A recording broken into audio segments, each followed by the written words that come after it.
हाँ जी, 11th class students, आज का हमारा टॉपिक रहेगा चैप्टर नंबर 4। चैप्टर 3 हम बाद में करेंगे। चैप्टर 4 है process and bases of accounting, जिसमें हमने प्रोसेस और बेसिस के बारे में पढ़ना है। लेकिन आज सिर्फ हम प्रोसेस को डिस्कस करने जा रहे हैं। क्या होता है अकाउंटिंग प्रोसेस, या अकाउंट्स की प्रक्रिया क्या है। तो जो अकाउंट के अंदर सबसे पहली चीज़ होती है वो एक ट्रांजैक्शन का होना है।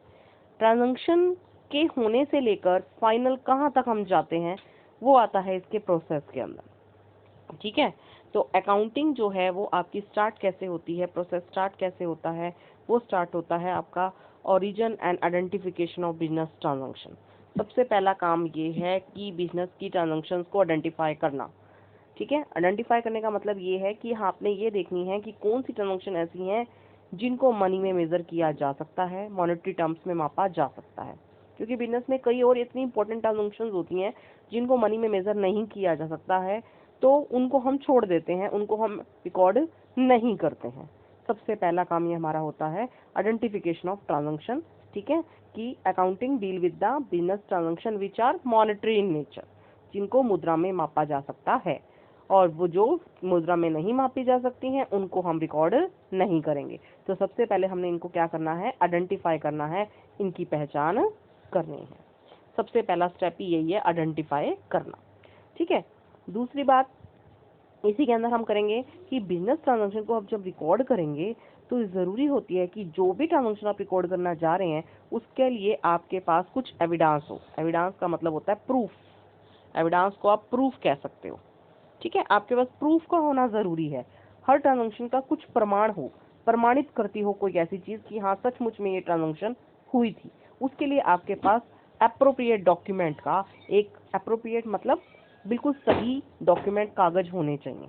अब एग्जांपल देती हूँ मैं तुम्हें इसमें कि सपोज कीजिए आपने, आप नॉर्मल अपने घर का एग्जांपल लीजिए। आप कभी कोई घर की आइटम खरीद के लाते हैं, कुछ भी टीवी फ्रिज कुछ खरीद के लाते हैं, तो बेटा उसके लिए आपको दुकानदार या जहाँ से आप लेके आ रहे हैं आपको क्या देता है, वो एक रिसिप्ट देता है कि जिसमें लिखा होता है आपने इतनी कैश पे करी है और उससे इस डेट पे ये चीज़ खरीदी है, या गारंटी वारंटी सब कुछ मेंशन होता है। उसको कहते हैं कैश मेमो। क्या कहते हैं, कैश मेमो। तो ट्रांजैक्शन को जो प्रूफ होती है, सबसे पहला बड़ा प्रूफ होता है ट्रांजैक्शन का कैश मेमो। तो हर ट्रांजैक्शन का आपके पास या तो कैश मेमो हो। ठीक है, अब आते हैं बिजनेस के ऊपर। बिजनेस में खाली कैश मेमो ही नहीं होंगे। अगर आपने माल खरीदा है तो हो सकता है उधार में खरीदा हो, उसका परचेज का इनवॉइस आपके पास होगा। बिल को इनवॉइस कहते हैं। हो सकता है आपके पास उसका परचेज का बिल हो। अगर आपने बेचा है तो सेल्स का बिल हो। ऐसे ही अगर आपने बैंक में पैसा जमा कराया है तो आपके पास जमा कराने की स्लिप हो। अगर आपने कोई चेक दिया है किसी को तो चेक बुक हो, पासबुक हो। ये सारे चीजें जो हैं वो की ट्रांजैक्शन को प्रमाणित करती हैं, उसका सबूत होती हैं। तो हर चीज के लिए ये सबूत का होना जरूरी है। तो ऐसा डॉक्यूमेंट जो किसी चीज को प्रमाणित करेगा, उसका प्रूफ देगा, उसको हम कहेंगे सोर्स डॉक्यूमेंट। क्या कहेंगे उसको, सोर्स डॉक्यूमेंट कहेंगे। इसका डिटेल चैप्टर भी हम पढ़ेंगे, सोर्स डॉक्यूमेंट कितने तरह के होते हैं। सिर्फ यहाँ पे ये जानना है जो ट्रांजैक्शन आपने छांटी है उसको छांटने के बाद आपने देखना है उसका आपके लिए एविडेंस हो, आपके पास उसका कुछ प्रूफ हो। तो प्रूफ में मैंने आपको बता दिए इतने सारे, cash memo, purchase invoice, sales invoice, pay in slip, chequebook, passbook, ये सब।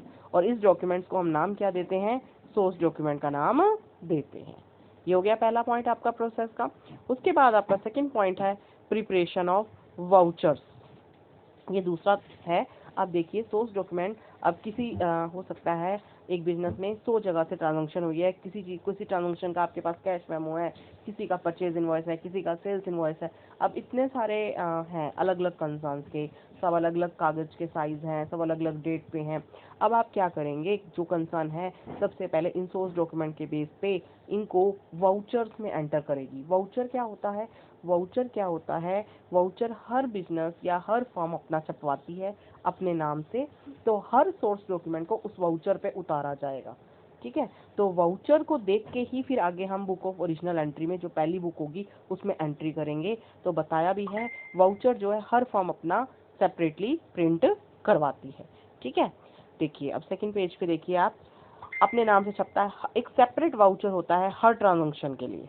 ठीक है, उसमें लिखा होता है कौन सा अकाउंट कितने से डेबिट हुआ, क्रेडिट हुआ।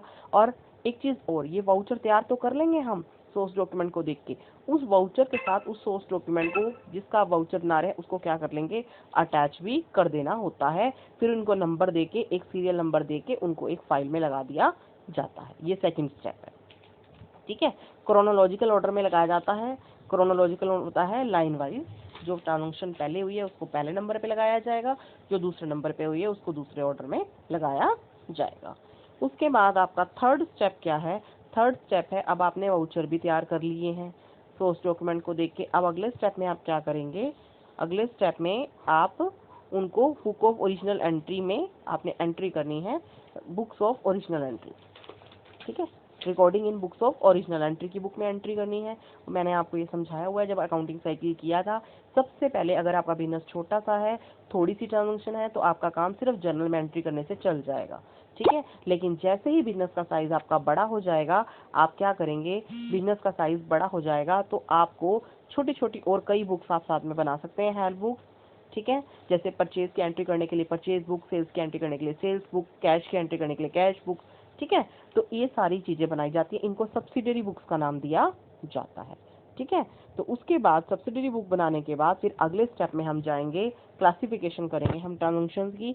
इसके लिए हम एंट्री किसके अंदर करेंगे, लेजर के अंदर एंट्री करेंगे, ठीक है। तो जर्नल और सब्सिडरी बुक में एंट्री करने के बाद लेजर में एंट्री की जाएगी। लेजर एक ऐसी बुक है जिसमें सारी ट्रांजैक्शंस को, फाइनली सारी ट्रांजैक्शंस को लिखा जाता है और क्लासिफाइड फॉर्म में लिखा जाता है। लेजर में एंट्री करते वक्त आप ट्रांजैक्शंस को क्लासिफाई कर लेते हो, छांट लेते हो, और जो एक जैसे नेचर की आइटम्स है वो एक जगह पे लिखी जाती है, ठीक है।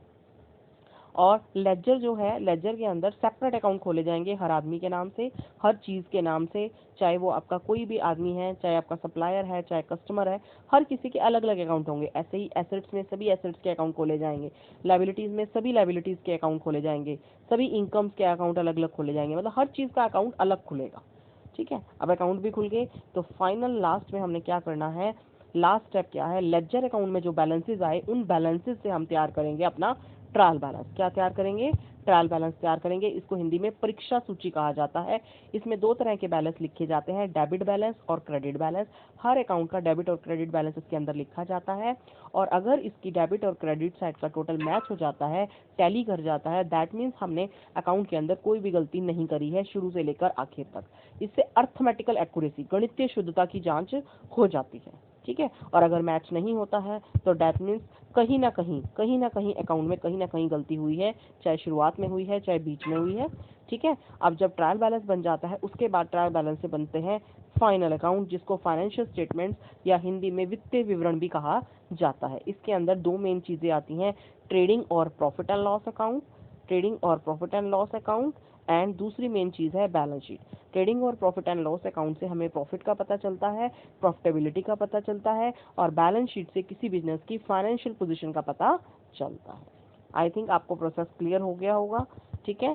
फिर भी अगर किसी स्टूडेंट को कोई डाउट हो तो मुझसे पूछ सकता है, और साथ ही साथ इसके जब आप नोट्स बनाएंगे प्रोसेस के तो थोड़ी बहुत लाइनें आप कम कर सकते हैं नोट्स बनाते वक्त। अगर आपके पास बुक है तो आप शॉर्ट करके भी इस मटेरियल को लिख सकते हैं। फिर भी अगर किसी को कोई डाउट आ रहा हो तो मुझसे पूछ सकता है, ठीक है।